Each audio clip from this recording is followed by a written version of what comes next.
Alright, welcome back everybody to Darkest Dungeon. Resigned to his uncommon corporeal resilience, I lured him to the dig. There, I showed him the thing and detailed the full extent of my plans. Triumphantly, I watched as he tore his eyes from their sockets and ran shrieking into the shadows, wailing maniacally that the end was upon us all. Hooray! We finally got to understand why the Mad Prophet is holding his eyeballs in his hands.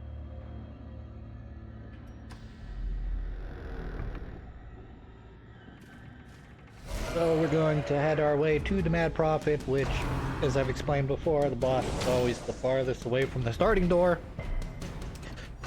So it is at the top of the...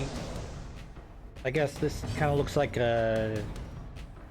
I was gonna say, it kind of looks like a weird H or a U with some little dangly doos on the bottom.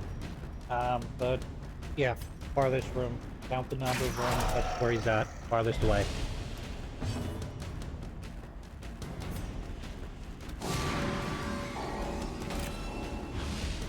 I know I expressed this in the last episode, but I kind of wish, as difficult as these missions are already, I kind of wish they had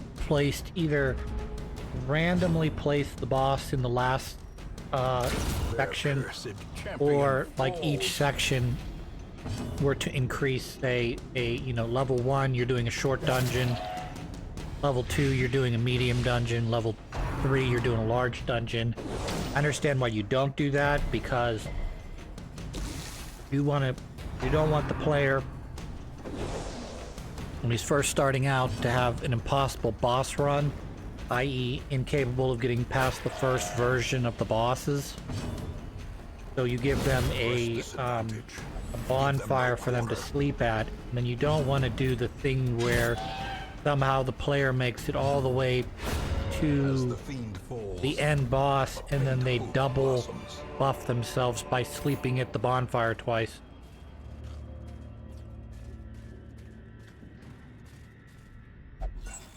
Because even though you would kind of make it the way is lit, the path is in such clear. a way where you don't know where the boss is, you could conceivably find the boss, back out of that room that he or she's in, go all the way back to the other room, double bonfire for the bonuses, delete all the stress you were dealt by retreating from the boss, and then more or less tear the boss asunder. I mean, I've seen people put what the game gives you right now. I've seen people just completely destroy some of these bosses with like the perfect set of team members that are specifically designed for a particular boss. So like, for instance, I know we're in the ruins right now, but if we were to go, say, to the cove that is covered almost exclusively by eldritch creatures, and all the one of the two bosses is an eldritch creature, and you just build around exploiting that defect, the typing advantage, and you just completely wipe it out. Just disgusting levels of damage.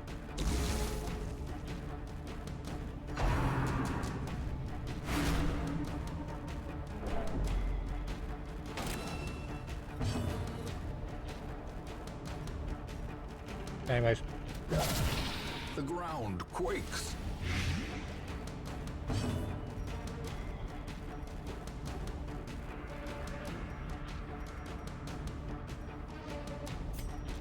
I have to say, each character does have its limitations.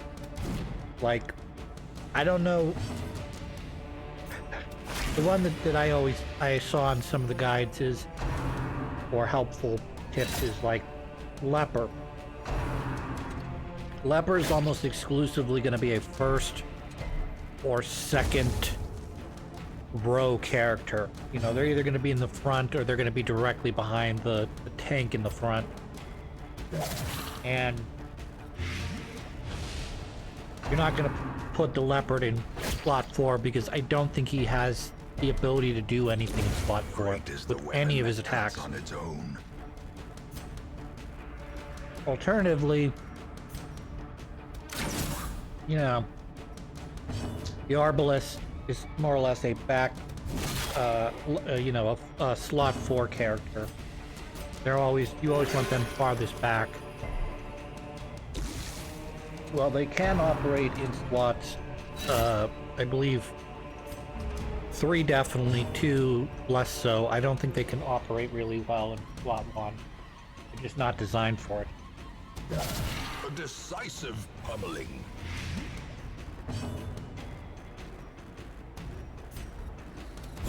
Their formation is broken. Maintain the offensive. Wow. Yeah, as you can see, if you take a look at the little trinkets I added to the occultist, I gave him, I don't remember exactly what the trinket's name is, but it's something's head. It gives you extra healing. So because his healing is a little bit of a random occurrence, like he rolls a number between 1 and I think it's 18 or something, and then you add on top of that number and additional amounts. So obviously if he rolls a 0, you're going to get 0 HP, but if you roll, say, a 1, you'll get a 3, you know? So I think he just rolled an 11 or something, which gave him... what? Slowly. That'd be what, close to a 5 or 6 there? Life is taken.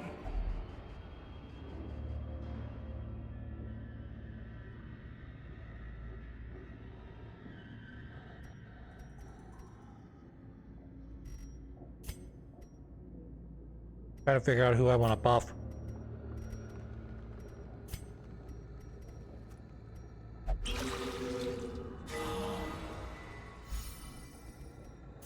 Fair enough. I was hoping for like a more permanent buff than that, but health and what do you call that? Is very good too. Stress.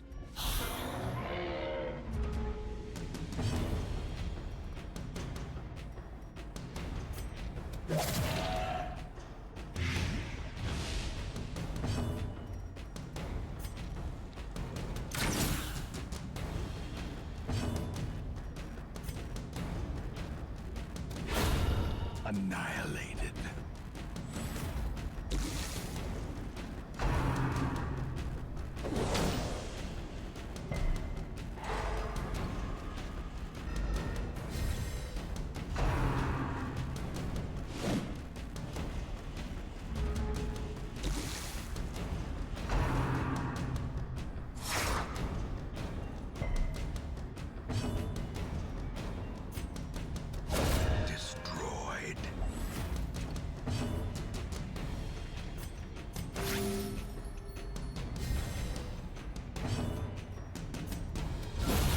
Decimated. So one of the things you're gonna have to, you'll see me do a lot, is I'll be checking,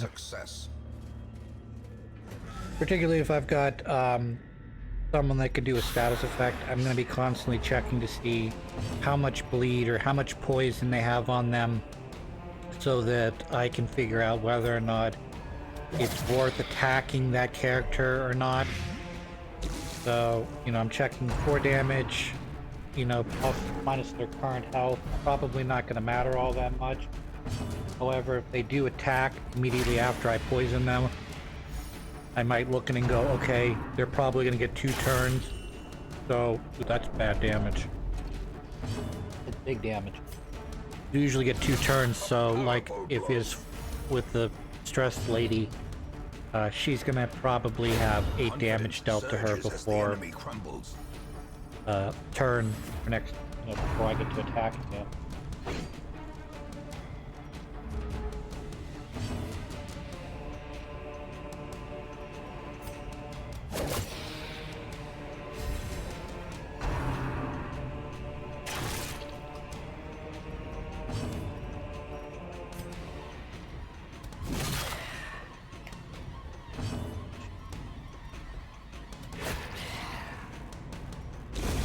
The slow death, unforeseen, unforgiving. It's a pretty good summarization of this game. unforgiving. Sometimes I've probably said like 40 times in the past 20 episodes. This game randomly decides it doesn't want certain characters to live anymore. It's just really ridiculous how... in one way, it's smart. In another way, it's kind of obnoxious, but... Oh, wow. That's an ungodly amount of HP you just healed. Wow. Really surprised by that one. But... It's just... I don't know if it's because they're targeting a particular person, or they're trying to eliminate a character, so, you know, you make that decision, like, do I want to keep going, or do I want to, you know, leave this battle midway? But a victory nonetheless. Save my guy for another battle. So, yeah.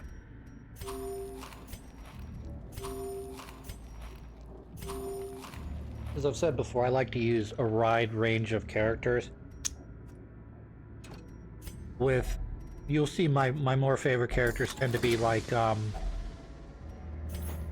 not that I've really used them all that much, but my more favorite characters tend to be like, I like Paladin, because he's balanced. I just like balanced characters. I'd rather do everything, and maybe this is just a sign of myself or character. I'd rather do everything somewhat okay and not be really great at anything than to do a bunch of stuff kind of crappily and be really good at just this one very specific thing.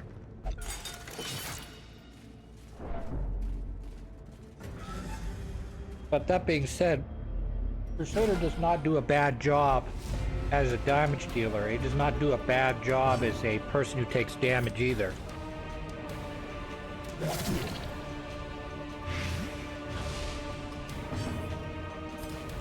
I mean, his role tends to be a little bit more specific, and in a way, it's a little more specific to fighting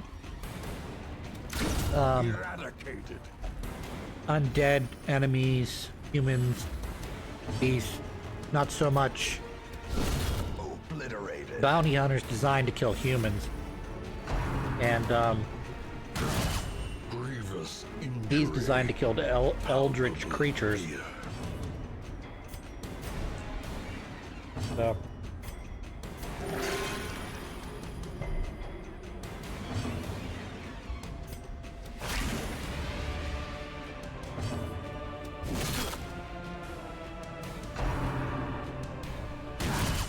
A dizzying blow to body and brain.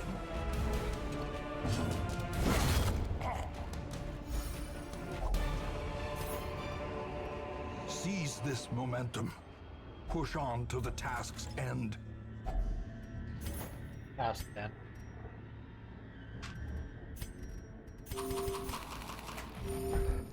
Treasure! We love treasure. Treasure. If only treasure could staunch the flow of otherworldly Otherworldly thing.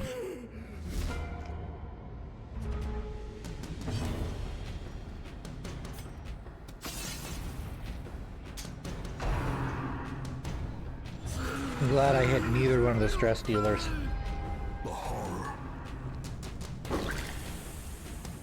I'm also super glad they both went immediately after that.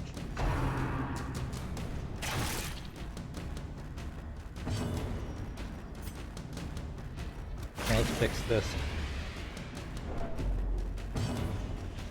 Prepare to get smushed.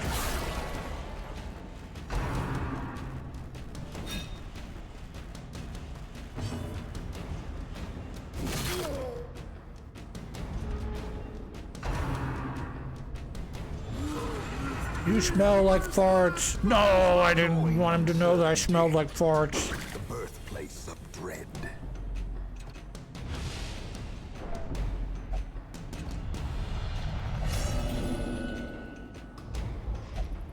Reeling, gasping, taken over the edge into madness.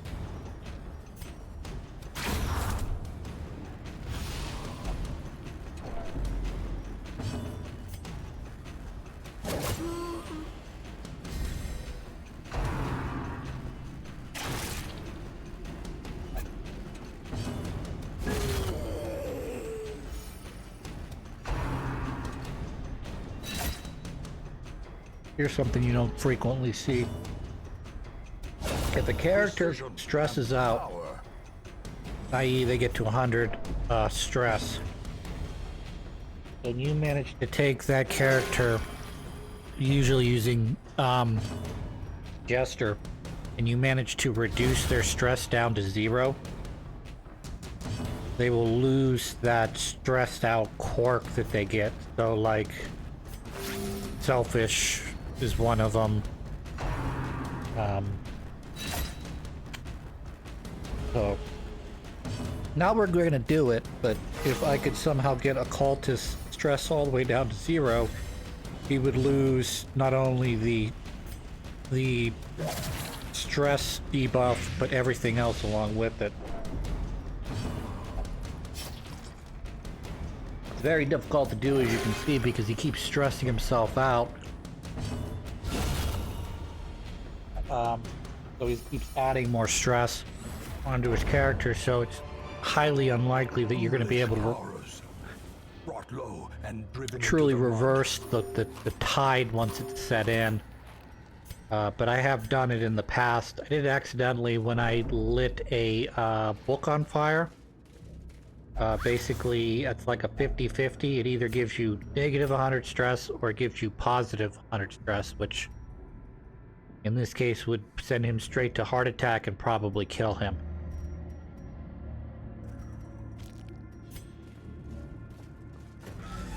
I appreciate the fact that they give you gems, and the gems can sometimes add up to more than the physical amount of coins you can carry. But in most cases, it's not worth your time because, you know, most of the gems that you can get are only worth like 500. So if you multiply 5, you can carry like, say, 3 or 4 of them. So say you get a ruby and the ruby's worth 500, and you multiply 500 by 3. That's 1,500, which is not as much gold as I can carry in a slot, which is 1,750. More if I have an arbalist with me, but oh, I'm not an arbalist, an Arquarian.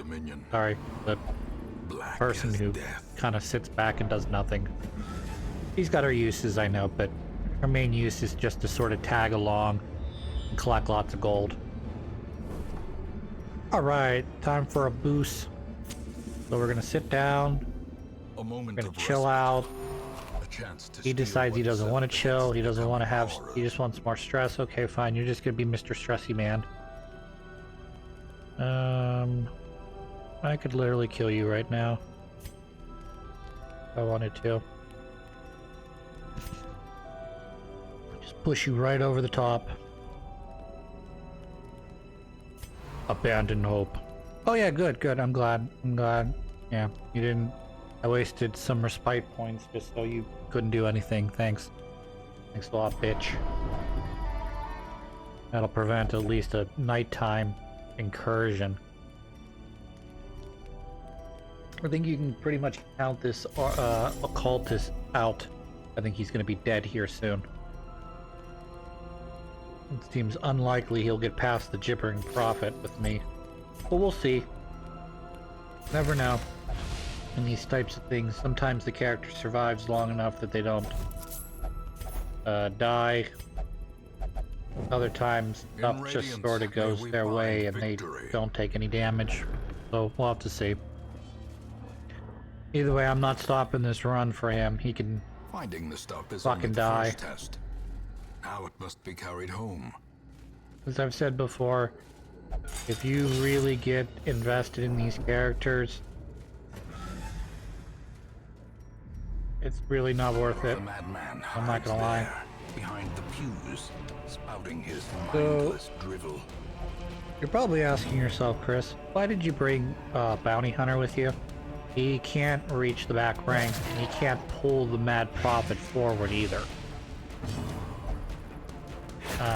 So why are you doing that? Well, I brought him mainly because I want to do that. I want to use target, and I want Arbalist in the background to blow him up.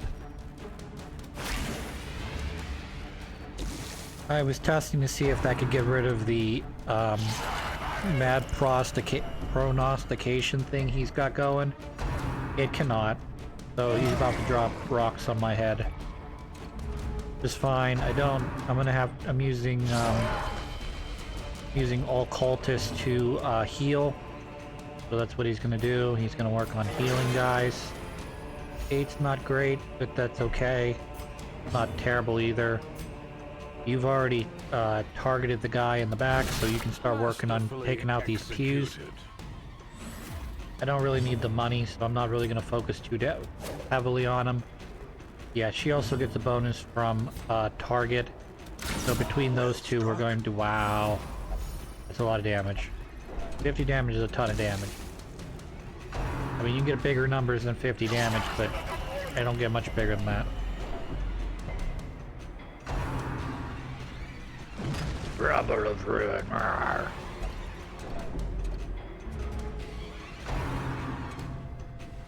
Prognostication. Oh, you got me in my tit. Heal. Heal. Alright, that works too. Die. You cursed pew. Wow. Arbalest is taking it to him. He's done already 100 damage out of his 215 he has. Ray, he had a heart attack. Ray. I'm glad. I hope he has another heart attack. It'll make my life better. Bernice is at Death's Door. Great. Not be at Death's Door anymore. So that's also nice too, because Bounty Hunter, obviously... Ooh, wow, that's full health. For now. That's lucky. I was gonna say, he, okay, great. So yeah, he's still targeted down, so we're gonna use Arbalest again to try and hopefully give him a good pecking. And 64 damage, he's dead.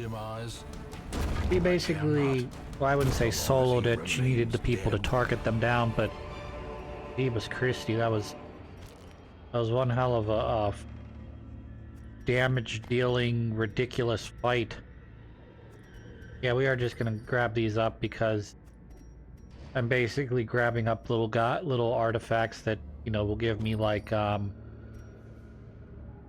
750 gold minimum, and then yeah, I'm just trading off these little things. Yeah, that's I probably should have traded off the holy waters, but not that big of a difference. Yeah, we're gonna send Mr. Guy back to the sanitarium now. In comparison to that final crowning thing, I could not look, nor could I look away.